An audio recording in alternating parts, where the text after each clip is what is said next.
Okay, let's get it. Black girl magic dripping. Yeah, she's on a mission, keeping our culture lifted. Now you can watch and listen. Tammi Mac, Tammi Mac. Oh, what show is that? It's the Tammi Mac Show on Fox Soul. Tammi Mac, Tammi Mac, yeah. Ooh, that Tammi Mac, Tammi Mac. Hey, so you know it's Tammi Mac, hey, Tammi Mac. Welcome to the Tammi Mac Late Show on Fox Soul. Hi, everybody. I'm Tammi Mac. So for generations, Black people in this country have fought to survive in a system that is set up for them to fail. In times of need, the Black community should be able to look to the police who are sworn to serve and protect. But instead, they've been treated with a little disrespect, a little racism, and even a dash of death. Even though some people in our community look upon the police with disdain, many Black men and women have decided to wear the black and the blue, a uniform that at times does not even suit their own interest and can cause mistrust in the eyes of people that look like them. But we can't ignore the internal and external fight our brothers and sisters who decide to wear that black and blue uniform have to face once they put on the badge. So tonight, the business of being Black is the duty and the burden of Black police officers. Please welcome retired Sergeant of the Louisville Metro Police Department, Andre Bottoms, the DeKalb County Sheriff's Office Chief of Administration, Chief Anson Evans, law enforcement consultant and 25-year veteran with LAPD, Officer Dion Joseph, former police officer of Wall Township Police Department and friend of the show, the CEO of 221 Be Tactical, Suresh Madhavan, and our Georgia correspondent for Intercept and columnist for Decaturist, George Cheedy. Hello to everyone tonight. Hello. Good evening, everybody. This is a beautiful cast of men, I must say. Tonight, I start with the question that I start with each and every night, just so you know. It's not an offensive question. It's a traditional question here on the Tammi Mac Late Show. But I would add, before I ask this question tonight, with all that has been going on between Black folk, the Black community, and the police officers of the United States of America, why should Black people care about Black men and women who are police officers? I'll give it to you, Chief AB. Let's kick it off. Well, first thing, Tammi, you got to understand, we didn't get into this just to say that we wanted to wear this uniform. As myself, I got into this because I want to do something for my community. And I've been in this for 35 years. You cannot change anything standing on the outside. You have to do it from the inside. If you hadn't realized that yet, to make an impact on anything that you got going on, especially something as big as this, you have to stand on the inside to make changes. And that's where the changes come from. And we just have to do that together. Remember, this is just a uniform. I grew up in the same neighborhoods. I grew up going to the same school, doing a lot of things. I have kids that are very young. Most of them are young adults. And I care about my kids a lot, but I care about my community just as much. So I have to do something for my community, and that's what it's about. It's not about just this uniform, because anybody can wear a uniform any day. But when you put on this uniform, you are sworn to protect and serve. But that's not just protect and serve anybody out there. You first have to protect your own community, because we have to raise our youth together. Aha, the proverbial seat at the table, huh, Chief? Most definitely. Yes, ma'am. You got it. Yeah, indeed. Suresh, why should Black people care? You know, having good Black men and women wearing the uniform should be something that everyone in the Black community looks for. My feeling, the way I grew up, was I knew the system had problems and the system was a little broke. I dealt with racist police officers. I felt police officers who were maybe a little bit harsher on me because of the color of my skin. I knew the system was a little broke. I had a single mother raising me. She advised me the system might be a little broke. So there was a really easy way to go about it. If you know the system is broke, avoid the system. If you actually end up entangled in the system by chance or by circumstance, know the system, know how it works. play the game, know how it works. And ultimately, if you want to change the system, join the system. And that's what I chose to do. I left a career in medicine to join the police force following 9/11 because I knew the things I dealt with. And I said, well, listen, I can, like Chief said, I could stand on the sideline and complain about the things that happened to me as a young man, or I could go ahead, go through the police academy, fight to get hired by an all-white police department that had never hired a minority officer in the history of the department, and go inside the walls of that building to make the change. That's the only way we're going to have change. And like Chief said, you could just stand on the outside and complain about the system, or you can get on the inside and try to make the change from within. And that's what I chose to do. And that's what I try to convince many other young men out there, young women out there who complain about the system. Well, go ahead, avoid the system, get through school, and then join the system. Okay. Dion. If you want to change the system, you have to flood the system. And we have many people from other cultures who are doing just that in about every profession. And the only profession where I see that is stagnant is police work when it comes to African Americans. Hold that thought, Dion. I want to go back to the question. Why should Black people care about Black people who are police officers? Well, yeah, this was my answer. If you want to change it, you got to get in there and flood it. And why? Is because when you change it, when you flood it, you can be an educator of other officers who may not understand what it is that some community members are going through. My story is a little different. I didn't want to be a police officer. I was on the other side where I hated police officers with a passion. I was guided to the thought that all law enforcement officers were against us, inherently evil. All the music I listened to, everything I was influenced by, guided me to that thought. And then when I finally joined the police department, I made some discoveries. I stepped across the line, and a lot of things that was told to me weren't entirely true. And I was able to freely express myself, the problems that the African-American community face. And surprisingly, my classmates and my DIs, they listened. And I never changed. And you got to understand that a lot of African-American police officers, when they put that badge on, they didn't stop being Black. I'm going to be proud to be an African-American until the casket drops. And I was proud to say, and many are, that we take everything that we are with us. I take my pride in my race, my faith, my culture. I took all that with me, and I didn't leave that behind. And you don't have to sacrifice yourself. That's why you should care. And it's important. We need you guys to be a part of this and stop listening to what everybody else says and come find out for yourself. And that's what I did. Andre, why should Black people care? I'm a Black woman. Why should I care? Why should I care about Black police officers? Because the number one reason to me is that I can take that uniform off at any time, but I cannot change the color of my skin. I'm a Black man first, a police officer second. And that's why the Black community should care. When I came on, it was during the Rodney King. It was a little bit after Rodney King, and I experienced a lot of hatred from Black people because of that incident. And I was confused on what was going on. These are Black people who lashed out at me just because I'm a police officer. So, and I wanted to make that change in my community. I wanted to help uplift Black men. I didn't want to, from what you see on TV, and treat people bad. I wanted to treat everybody the same. And I was proud to be a police officer. I was the first police officer in my family. So it was something that I was proud of doing, and I try to be a role model for other young Black men and women to join the profession.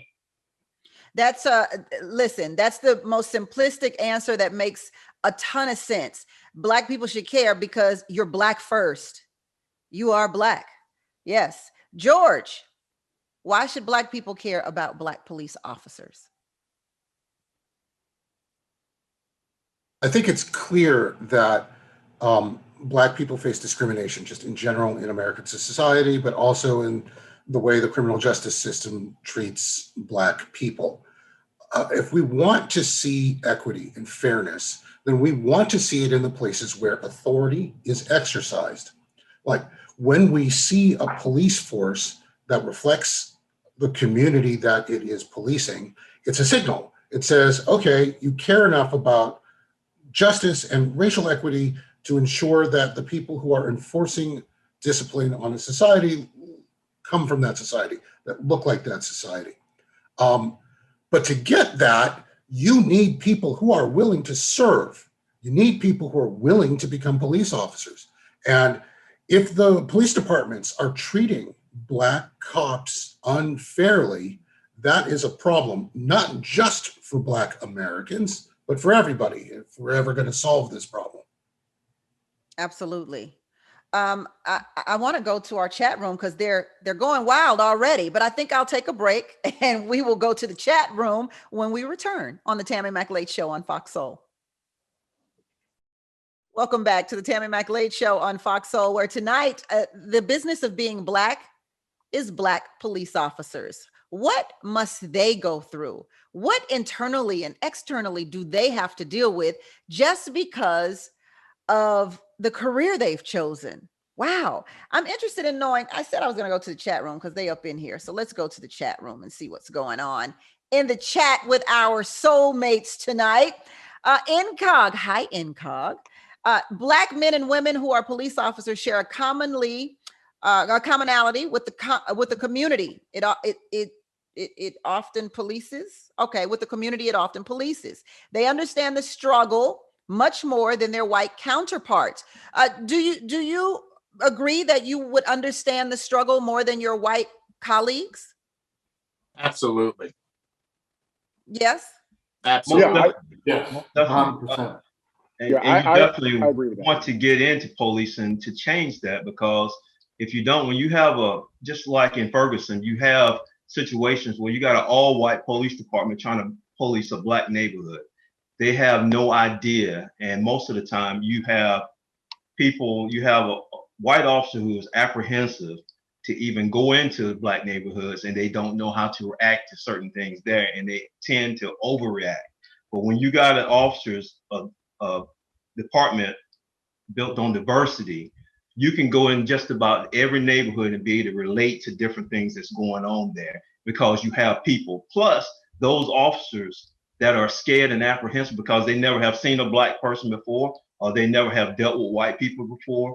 Now you got a good group of officers who can go into any neighborhood and react, and then basically be able to communicate with that community in order to fix the problems. You have to understand, we are here to fix problems, to solve the problems in our communities. And we can't do that if we can't communicate with them or talk to them or help them in any kind of way. So you have to have the diversity there in order to do that. And as a Black officer, I take pride in being able to go into my neighborhood to fix things and fix some of the problems. Yeah, I work in Skid Row, and Skid Row, unfortunately, is predominantly African American. So coming into that area when I first did in 1997, it was very difficult for me to gain trust because they didn't see Black, they saw blue. So what I started doing was thinking it from their perspective, from the perspective that I felt before I became a police officer, and I understood their fear. So it caused me to change my tactics. I believe that what I was doing was noble. Arresting murderers, assault suspects, rape suspects, drug dealers. I thought that was noble, but it wasn't getting the respect of the community because I didn't have time to stop and say why I was doing. When I changed my tactics from arresting for the most part and focused on being visible to the community, I decided, you know what, I'm going to figuratively put my badge down just for a second, allow them to see who I am and let them know I understand their fears and concerns so that we could build those bridges. And I was able to build those bridges much easier than a lot of police officers were able to do. And even to this day, even though crime is up, I still have the respect of the community. Even though we may have lost some gains in crime reduction, I still have the love and respect from the community I serve. And that's a beautiful thing. This is so interesting, Dion. I think you just solved the whole problem, the whole police community problem here, just by saying the words, arresting tactic. You stopped your arresting tactic, and it became about people and not just arresting people. And I think that's such a good way to look at it, because I think that when most people become police officers, they immediately think, oh, I got to go get the bad guys. I got to go get the bad guys. And so if the thought is that negative thought of getting the bad guys, then you lose all motivation or thought that there are actually good people that you're working for too. So I enjoy, I like, that's so refreshing to hear. Now, if we can just only get your white counterparts to stop the murder tactics, we'd be fine. We'd be perfectly fine here. I want to go to the chat room again. Jules says, love Officer Dion. Respect for this officer. Thank you for having him on. There you have it. There's that respect you were talking about, Dion. Well, Tammi, can I say one thing? Yes. And I just want to be honest. I don't believe in painting all people with a broad brush. I've worked with police officers from all races and all walks of life. And can I tell you that the officer that showed me how to be more open to the community was a white officer. He worked in the Oakwood area in Venice Beach. And this is an area where Black people were dying at a high rate. But I saw this white officer treat them with dignity and respect. And he ordered me, as long as you're working with me, Dion, and he didn't have to order me, but I got it. You will treat whether we're arresting them or whether we're trying to help them, you'll treat them with dignity and respect. And I patterned my career after him. And that's the reason why I have the respect in the community, not just him, but also my mother and father, my faith. So there are a lot of teachers. So yes, things need to change, things need to improve, but I just don't believe in painting everybody with a broad brush. I walk with gay officers, straight officers, white officers, Black officers, and they all aren't bad. They're not all bad. I just wanted to say that. Thank you for sharing that. I have to say, I want to quote Muhammad Ali here. We understand that all of you aren't bad and all of the white police officers aren't bad. But Muhammad Ali says, listen, if I got a whole bunch of snakes coming at me and 5 of them are good, do I close the door or do I leave it open to figure out which 5 are good? And so I think this is the problem that the community is facing. We can't tell the good ones from the bad ones like you can, because much like Chief AB has said, you've got the seat at the table. We're sitting outside and we're seeing a whole different picture than that inside. George, I hear you. Go for it. Just this. I need a fangirl for a second. Like, people who are watching this, Google Dion Joseph and look for the Netflix documentary on Skid Row. Officer Joseph is a role model, like, nationally on issues of how the police should conduct themselves while fighting homelessness. I work on homelessness here in Atlanta fairly extensively, and thank you. It's required watching. Like, understanding how you work is required watching for anybody else who's trying to work on homelessness and figuring out how the police and the public have to work together for this sort of thing. Thank you, sir. I appreciate that. And can I say one thing? There are, across the nation, departments that are trying to bridge that gap. I put together a program after gaining the trust of my community called the Trust Talks with a wonderful pastor named Delonte Golston. It was his idea. And because of the negative tension that was in the air during the Ferguson incident, we didn't want the Ferguson effect. We didn't want to lose the relationship with our community. So what I did was we got 10 tables and put 10 cops at each, a cop at each table, white, Black. And I wanted purposely white officers there. And first they were kind of like timid. Are these Black people going to hate on me when I get there? And it was amazing to watch a cop sit next to a parolee, a gang member, an activist, a social worker. And we had mediators there and we all humanized each other. It was the most beautiful thing you ever saw. And I saw a white officer who got labeled a skinhead just because he was bald head make a Black Lives Matter activist cry when he told how much he cared about the community and why he fights crime as hard as he does. I never saw that before. Some departments are trying to do that. We're trying to break down the walls. And I think those departments, those agencies that are doing that should get some credit for that. And of course, we have a long way to go. But there are departments trying to build that bridge of trust so they can have that seat at the table. They may never become police officers, but they can at least understand the heart of a police officer. So I just wanted to mention that. Andre, I want you to weigh in here a little bit, because I know that mentally you had issues with the department. So kind of tell us about your experience and why you left. Well, I left because I didn't like the direction that the department was going, and not necessarily the department, but it was the leadership.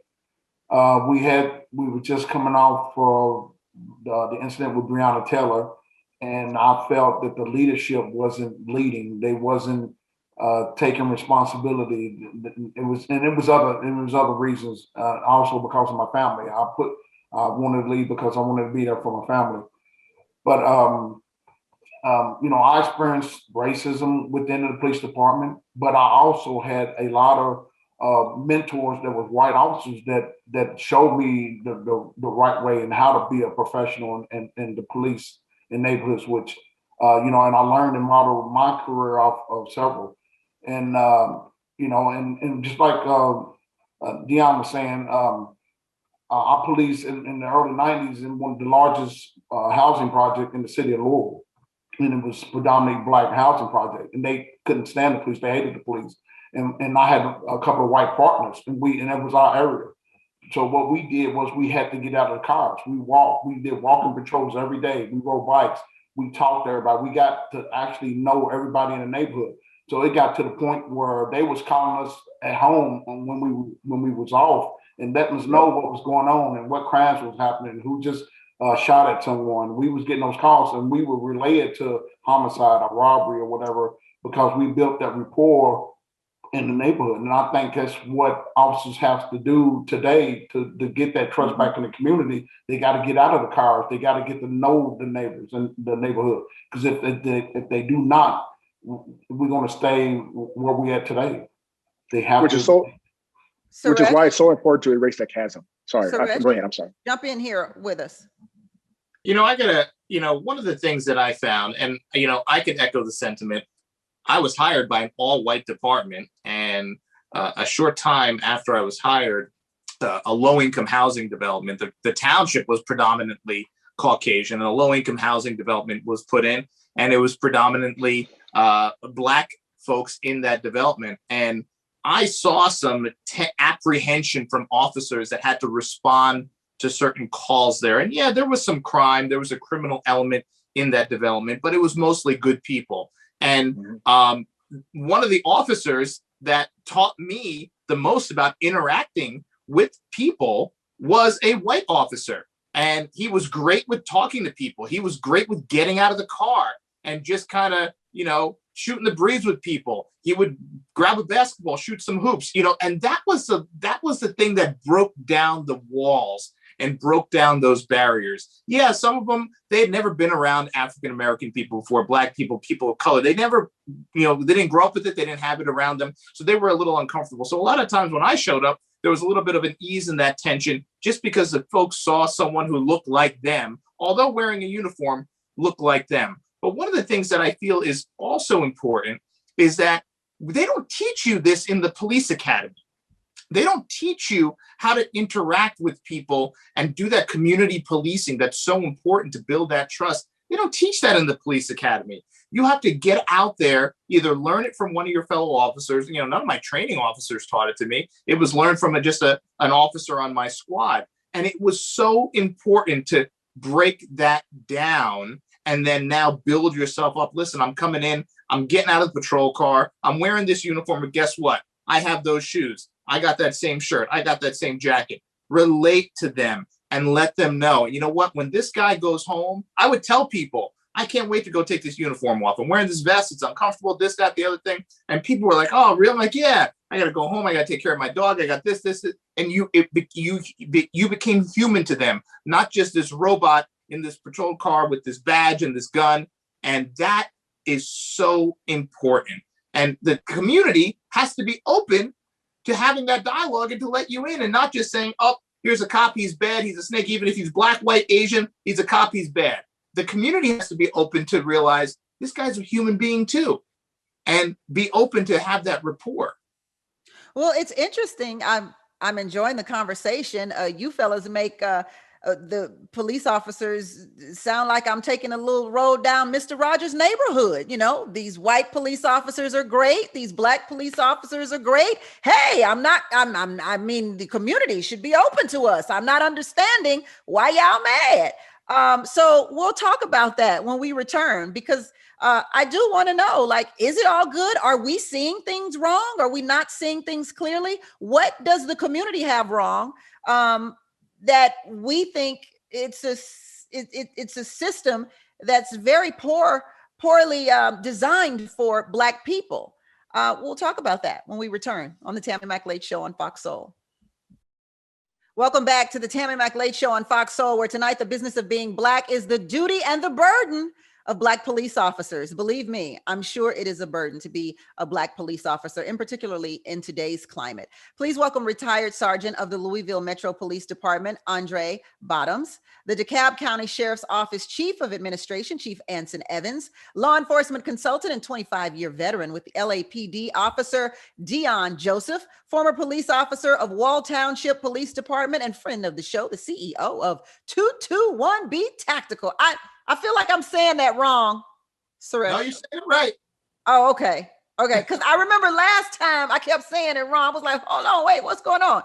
And Georgia correspondent for Intercept and columnist for Decatur-ish, George Cheedy. I'm there. We are going into the chat room. Jason Bourne says, of course, there are decent white people. Thus, white officers are decent.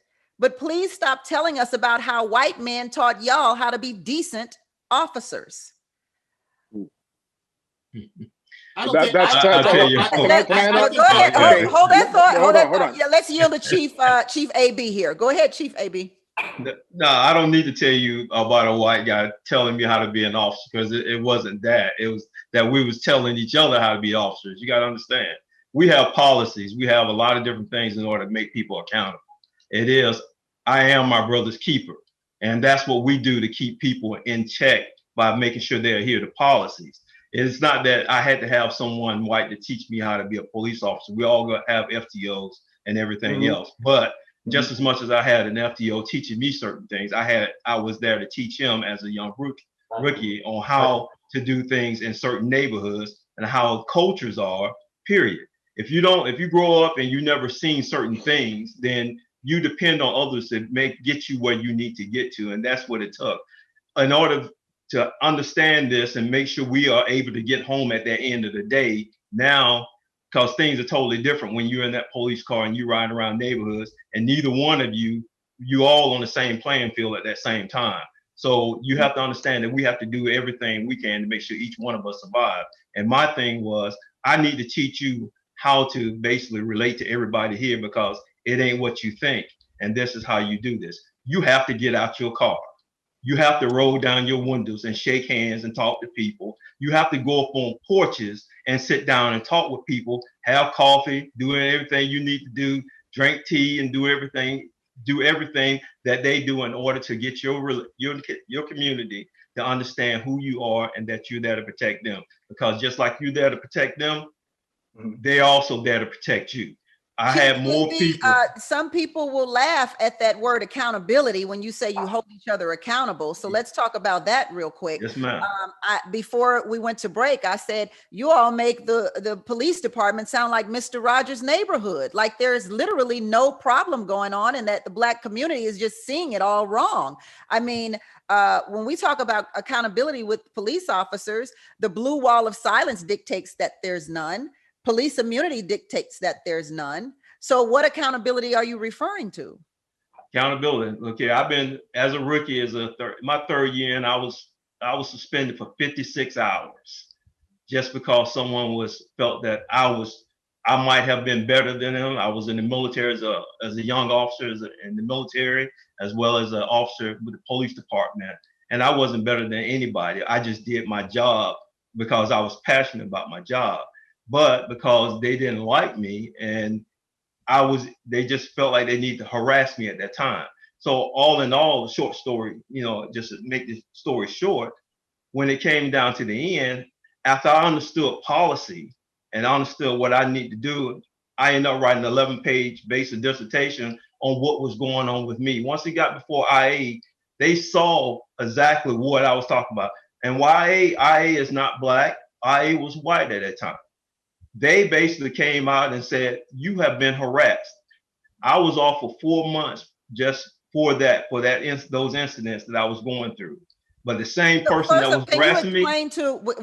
So me and the viewers, we're not police officers. So you're gonna have to dumb it down just a little bit for us. Tell us what IA is. Internal Affairs. There you go. So in the end, when Internal Affairs investigated what they had to investigate, that same person who was harassing me had to bring my check every other Thursday to my door.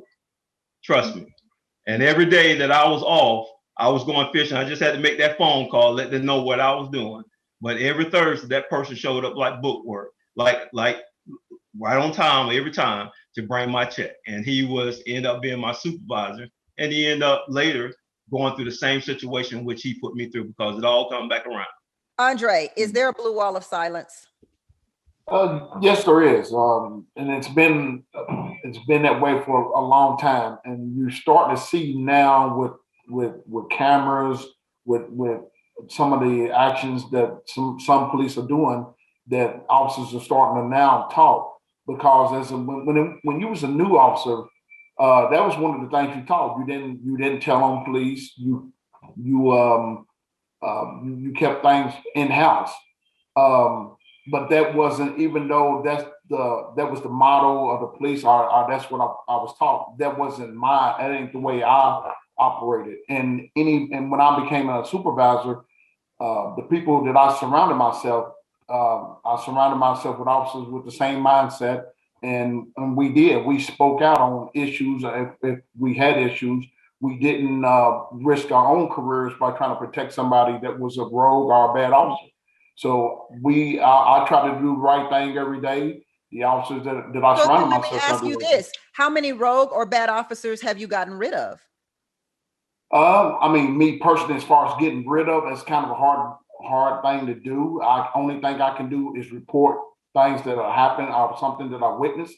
And then it's up to the police department to how they felt, if it was worthy of being terminated or suspension or whatever. But there have been a couple of officers that I have went out and talked about some issues that I did not like, or that I thought was unjust. Suresh, you're very familiar with this. Let's talk about when it comes to police reporting police. Well, let me tell you something. And particularly if you're Black. Let me tell you something. The problem with the blue wall of silence for Black officers is that white officers can turn the tables.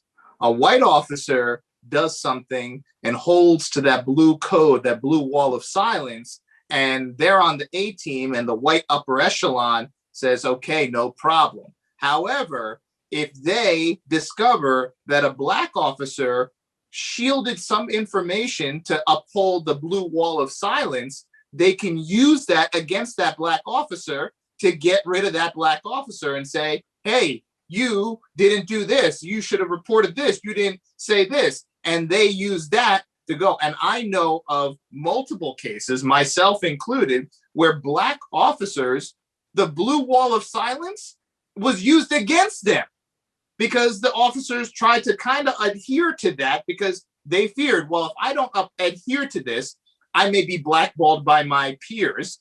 And I can't do that because then all my peers are going to say, this guy's a rat, this guy's this guy's that. So let me hold true to this. But then the department says, oh, you should have reported this. You should have said this. You should have reported this. And they use that to get you out. So I know how the blue wall is conveniently used in many occasions against Black officers and in favor of white officers. Dion, I'm going to say this. Wiggling in your seat up there. Oh, so much I want to say. Well, first I want to say I don't give two craps about a wall of silence. Walls of silence exist in everything. Black communities, police departments, fire departments. Mm-hmm. I'm not trying to sell to the public that police work is all flowers and skipping, holding hands through and rainbows. That's a bunch of crap. Police departments are made up of human beings. And as long as human beings wear a badge, somebody's going to disappoint you. I've had to report and gladly report 2 officers for misconduct, and I'll do it again, and I won't lose a damn drop of sleep about it because every time one of them rears their ugly head, I have to sit and answer questions as to why there's a wall of silence, okay?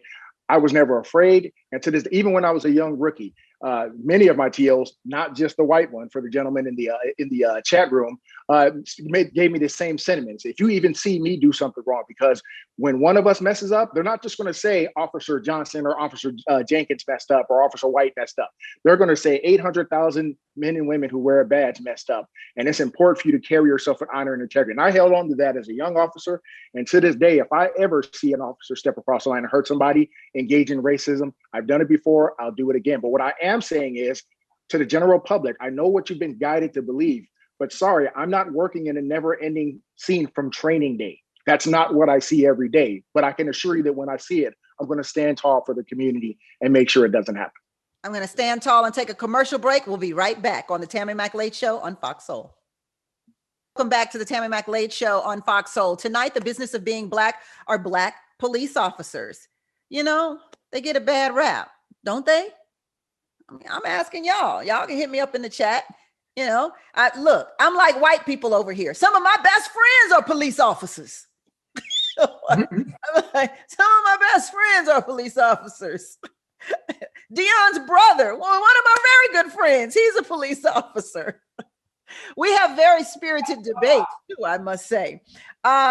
Listen, can we, and by we, I mean me and you, 1, 2, 3, 4, 5 gentlemen on this show tonight, can we agree that the system is broken when it comes to policing the Black community? Yes, it's broken on many levels. As far as, yes, there are racists in policing. You know, once again, that's the negative exception, not the honorable rule.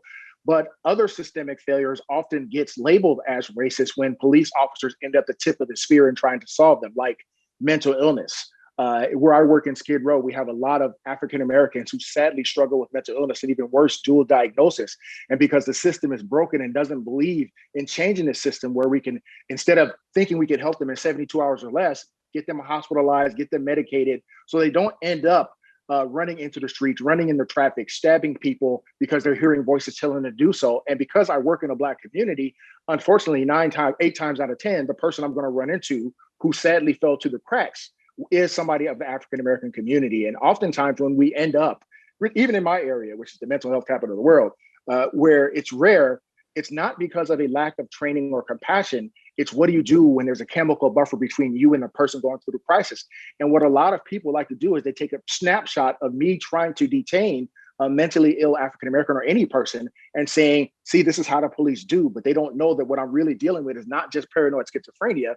I'm also dealing with paranoid schizophrenia mixed with methamphetamine, spice, and things that they self-medicate on when they're preyed upon by the criminal. Also homelessness, the education system that's giving Black people mediocre education on laws and torts and civics. So of course, when they're left only to be in their laptops looking at the propaganda, of course, there's going to be that fight or flight mentality when they come against me. So that's part of it. But yes, racism is also a factor because police forces are made up of human beings, just like doctors' offices, military. George, I want to go to you. Can we agree that the system is broken, George? Oh, no, absolutely. The system is absolutely broken. I don't think there is any, I think consensus has been reached on this. The hard part is figuring out how to fix it. Right. And one of the things that I worry about, particularly in a conversation like this, is this idea that we have to rely on Black police officers in order to end racism in policing, which is the same sort of idea that Black people have to be the ones to fix racism instead of white people stopping being racist. Great point. Great point. Andre, is that true? That is true. That is true. I can give you an example. Sitting at a roll call table and a white counterpart tells a racist joke, and as a Black officer sitting there listening to that, you know, you have to immediately shut that down, tell them, you know, that's unacceptable. And I've seen it where people did not do that. So as a Black officer, you got to make certain things, you know, you got to let officers know that's not acceptable. That will not be tolerated. I had an incident where an officer who made racist comment about working in the neighborhood, and I went to supervisors over that and reported that. So as a Black officer and as a Black man, that type of activity cannot be tolerated, and you have to do something about it. And that's what's helped solve that issue. You mentioned that one of the that we need solutions. So Suresh and Chief, I want to ask a lot of people, because I get into these community conversations a lot about what would bridge this gap between police and the Black community. A lot of people seem to think that police officers should be policing in the areas in which they maybe grew up in the areas which they're familiar with in a real way, culturally. Is that a solution, Suresh? I think that's a partial solution, but I also think that's a bit of a Band-Aid, because you look at where I worked, it was a predominantly Caucasian town, and then interjected on the furthest most reach of the town, they put this low-income development that was filled with minority folks. And you had this whole department of white officers that didn't grow up with Black folks, didn't go to school with Black folks, don't know anything about Black culture, nothing. They were going in there wide-eyed and not knowing what to deal with, and their conception of what was going on, which was crime that was occurring in there. Well, they're going in there and think, just like some people are looking at the police, or all police are bad. Well, they're going in there into this neighborhood thinking, well, everyone in this neighborhood is a criminal, and that's not right, and that needs to change. But that doesn't change with, sit downs, and that is just like a lot of people say. There's a cultural issue in the Black community that needs to come around to make some changes. There's a cultural issue in police work that needs to change. And yeah, you could do sit downs and you could have coffee with the cop and you could do that. But there has to be a little bit deeper level of sensitivity training. There has to be a little deeper level of cultural training to know what you're dealing with. What is their background? What have they grown up with? What's their background of obviousness? Learn that, go in and get a deeper understanding of that. To touch on what was said before, I can sit there. I literally heard a supervisor say something derogatory about the intelligence level of African Americans right in front of me. Now, if I spoke up and said something about that, I would have been called weak. I don't have thick skin. I can't make a complaint about him because it was in roll call, and then I'll be the rat, whatever. So I have to sit there and just take it. Luckily, in that situation, a white officer reported that white supervisor for that joke, saying Black people are inherently dumb. And what happened a year later? That white sergeant that made that joke was put in charge of training for the police department. So well, there you have it. I don't even know where to go from there. Chief, I've got to know, is that a solution? Is a solution for police officers to police in their own neighborhoods? I don't believe so. I think it has to go both ways. Even in President Obama's 21st Century Policing Task Force on 21st Century Policing, they show the research that officers just need to have diversity training, cultural training, and everything else that's put there. And we have to go through situational training together and make sure people understand how to deal with things in each neighborhood. Plus, the thing is, one thing that seems to be missing nowadays is that we as Black people, just on the outside, when was the last time that we have taken the time to even go up to a police department? They work for you. They work for you. Go up to the police department, find out who they are, sit down and have a talk with them. Go up there, and you don't have to be confrontational every time you go to the police department. You just need to go up there and find out who's working for you at that time, so you can build that relationship with them. Once you build that relationship with them, when they see you on the street, you have a total different outlook on them when you see them, and they have a total different outlook when they see you, and they can talk to you a whole lot better. It's just about building the relationships, and we fail at doing that. I want to talk about that fear. We gotta take a break though, and come right back on the Tammi Mac Late Show on Fox Soul. Welcome back to the Tammi Mac Late Show on Fox Soul, where tonight the business of being Black are the duties and that internal BS that our Black officers have to go through. We can certainly find humanity within our hearts to feel for them, right? Come on, y'all. Give me some, we got to give them some love.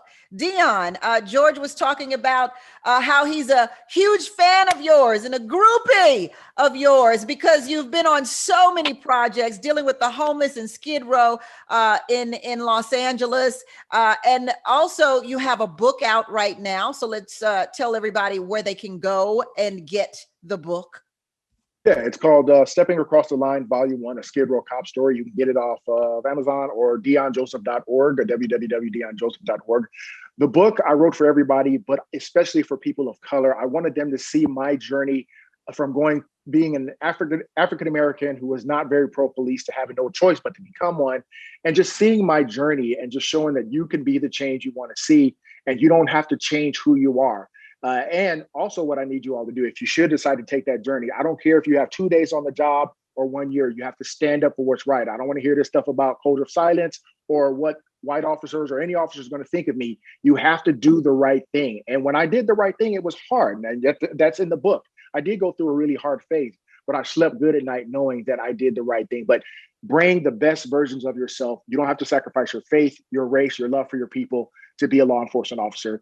And I discovered my calling in Skid Row. You'll find that in the Dion, book. I gotta get some Suresh in here. We're about to close out. Suresh, tell us about your podcast. Where can we go to get more of you? I got the YouTube channel, of course, Facebook, Instagram, 221B Tactical. And my book will be coming out later this year, God willing, about my experience. And my experience is a very unique one from the standpoint of where I worked as a We're gonna have to get that book to find out, because we're running out of time here. Chief AV, tell us what you need us to do to help you. Most definitely. Just reach out to my sheriff, Melody Maddox, and who believes in total dignity and respect of all persons, no matter who you are.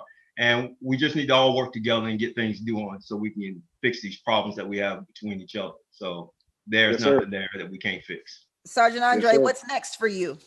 I just want the people in the community to try to get to know the officers that's policing their communities.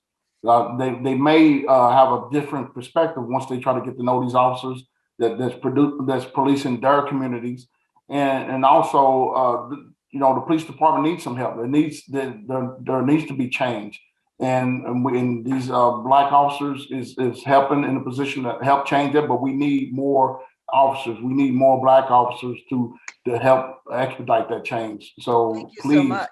More black officers. We need you. And thank you so much, George, for The Intercept and Decatur-ish. Where can we find either of those? TheIntercept.com, Decatur-ish.com, and my work you can find at the Atlanta Objective at Substack, on Substack.com. Well, thank you so much, guys, for talking to us about what you go through as police officers. Mad love and much respect from the Tammi Mac Late Show and all of our soulmates. Continue to do the work that you do in the community and serve and protect. We're going to serve and protect a way for you to spend your money. How about that? That didn't even make sense. That wasn't a good transition. I can't look. I'm Kobe.